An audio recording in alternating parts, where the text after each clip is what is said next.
Asian news ലൈവിലേക്ക് സ്വാഗതം. ഇന്നത്തെ വീഡിയോയിൽ ലോകത്തിലെ ഏറ്റവും പ്രശസ്തനായ ആനയെക്കുറിച്ച് പരിചയപ്പെടാം.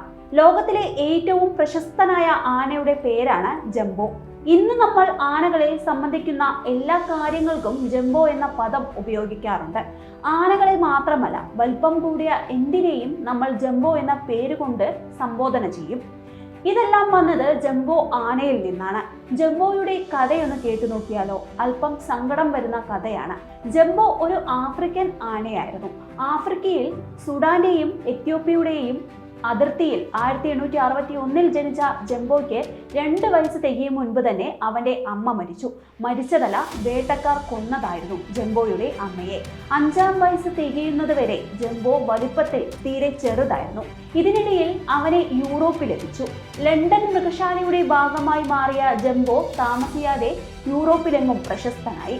സോപ്പ് മുതൽ കോഫി വരെയുള്ള ഉൽപ്പന്നങ്ങളുടെ പരസ്യങ്ങളിലും പോസ്റ്ററുകളിലുമെല്ലാം അവൻ നിറഞ്ഞു നിന്നു.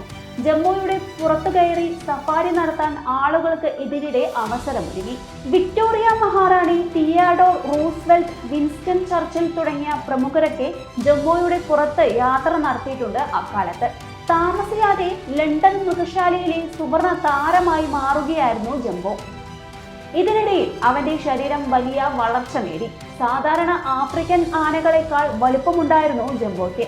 2-ാം വയസ്സിൽ തന്നെ തന്റെ അമ്മയെ നഷ്ടപ്പെട്ടതിന്റെ വേദന ജംബോയെ എന്നും വേട്ടയാടിയിരുന്നു. ഇതെല്ലാം മൂലം ലണ്ടൻ മൃഗശാലയിലെ വാസത്തിനിടെ അവൻ ചില്ലറ ദേഷ്യമൊക്കെ കാട്ടിത്തുടങ്ങി. അങ്ങനെയാണ് മൃഗശാല അധികൃതർ ജംബോയെ വിൽക്കാൻ തീരുമാനിക്കുന്നത്.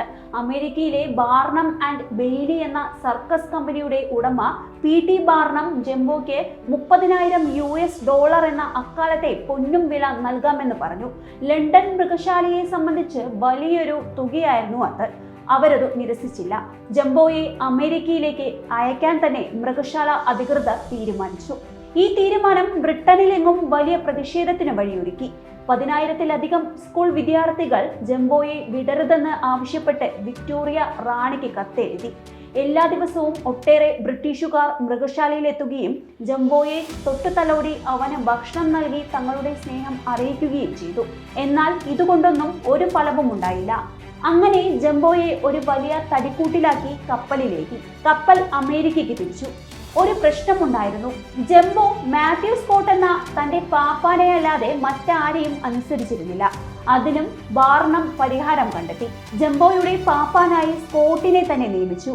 അയാളെയും അമേരിക്കയ്ക്ക് കൂട്ടി. 10,000-കണക്കിന് ആളുകളാണ് ജംബോയുടെ വരവ് കാത്ത് അമേരിക്കയിലെ ന്യൂയോർക്ക് തുറമുഖത്ത് കാത്തുനിന്നത്.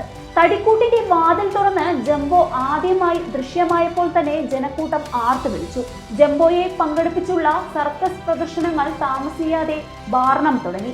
2 ആഴ്ച കൊണ്ട് തന്നെ ജംബോയെ വാങ്ങാനും അമേരിക്കയിലെത്തിക്കാനും വേണ്ടി വന്ന തുകയിൽ കൂടുതൽ പ്രദർശന ഫീസായി ബാർണത്തിന് ലഭിച്ചു. 3 വർഷം ബാർണം ആൻഡ് ബെയിൽ സർക്കസ് കമ്പനിയുടെ പ്രധാന താരമായി ജംബോ ശോഭിച്ചു. അമേരിക്കയിലും അയൽ രാജ്യങ്ങളിലുമെല്ലാം നിരവധി സർക്കസ് പ്രദർശനങ്ങളിൽ അവൻ പങ്കെടുത്തു. എല്ലായിടത്തും സഞ്ചരിച്ചു. എന്നാൽ സങ്കടകരമായ ഒരു വിധി അവനെ കാത്തിരിക്കുന്നുണ്ടായിരുന്നു. 1885 സെപ്റ്റംബർ 12-ന് കാനഡയിലെ ഒന്റാരിയോയിൽ ഒരു പ്രദർശനത്തിന് ശേഷം റെയിൽവേ സ്റ്റേഷനിൽ എത്തിച്ചതായിരുന്നു ജംബോയെയും ടോം തമ്പ് എന്ന കുട്ടിയാനയെയും. ട്രെയിനിൽ ഇവരെ അടുത്ത സ്ഥലത്തെത്തിക്കാനായിരുന്നു നീക്കം. ടോം തമ്പ് ഇതിനിടെ ട്രാക്കിലേക്ക് കടന്നുകയറി. എന്നാൽ ഷെഡ്യൂൾ ചെയ്യാത്ത ഒരു ഗുഡ്സ് ട്രെയിൻ അവരുടെ സമീപത്തേക്ക് ഇരച്ചെത്തിയത് അപ്പോഴായിരുന്നു. ടോം തമ്പിനെ രക്ഷിക്കാൻ ജംബോ ആവുന്നത്ര ശ്രമിച്ചു. ശ്രമം വിജയിച്ചു. ടോം തമ്പിന്റെ ഒരു കാൽ ഒടിയുക മാത്രമാണ് ചെയ്തത്. എന്നാൽ ജംബോ അവനെ ട്രെയിൻ ശക്തമായി ഇടിച്ചു. 300 അടിയോളം ദൂരെ തള്ളി നീക്കി. ജംബോയുടെ പാപ്പാനായ സ്കോട്ട് ഓടിയെത്തി. തന്റെ പ്രിയപ്പെട്ട ജംബോ മരിക്കാൻ പോവുകയാണെന്ന് അയാൾക്കറിയാമായിരുന്നു. സ്കോട്ട് തന്റെ കൈ നീട്ടി. ജംബോയുടെ തുമ്പിക്കൈ അയാളുടെ കൈയിലേക്ക് വീണു. അത് സ്കോട്ടിന്റെ കൈകളെ മുറുകെ പിടിച്ചു. മിനിറ്റുകൾ കടന്നുപോയി. ഒടുവിൽ ജംബോയുടെ തുമ്പിക്കൈ നിശ്ചലമായി. തന്റെ പ്രിയപ്പെട്ട ചങ്ങാതിയെ നഷ്ടപ്പെട്ട സ്കോട്ട് പിൻകാലത്ത് എന്നും ദുഃഖിതനായിരുന്നു. ജംബോയുടെ മരണവുമായി പൊതുവെ പറയപ്പെടുന്ന കഥ ഇതാണെങ്കിലും കുറച്ചു നാളായി ആരോഗ്യം നഷ്ടമായ ജംബോയെ മനഃപൂർവ്വം ബാർണം കമ്പനി ട്രെയിനിടിപ്പിച്ചു കൊല്ലുകയായിരുന്നു എന്നും ഒരു വാദമുണ്ട്. ജംബോ മരിച്ചിട്ടും ബാർണത്തിന്റെ ആർത്തി തീർന്നില്ല. അവന്റെ ശരീരം സ്റ്റഫ് ചെയ്ത് കമ്പനി സൂക്ഷിച്ചു. പിൻകാലത്ത് തങ്ങളുടെ പല ഷോകളിലും ആളുകളെ ആകർഷിക്കാനായി ഈ സ്റ്റഫ് ചെയ്യപ്പെട്ട ശരീരം അവർ സമർത്ഥമായി ഉപയോഗിച്ചു. പിൻകാലത്ത് ഇത് US-ലെ ടഫ്റ്റ്സ് സർവകലാശാലയുടെ മ്യൂസിയത്തിലേക്ക് മാറ്റി. എന്നാൽ 1975-ൽ ഇവിടെ സംഭവിച്ച ഒരു തീപിടുത്തത്തിൽ ജംബോയെ എന്നേക്കുമായി നഷ്ടമായി. ജംബോയുടെ ഈ വീഡിയോ നിങ്ങൾക്ക് ഇഷ്ടമായെങ്കിൽ വീഡിയോ ലൈക്ക് ചെയ്യാനും ഷെയർ ചെയ്യാനും സബ്സ്ക്രൈബ് ചെയ്യാനും മറക്കരുത്. അടുത്തൊരു വീഡിയോയുമായി നമുക്ക് വീണ്ടും കാണാം. നന്ദി, നമസ്കാരം.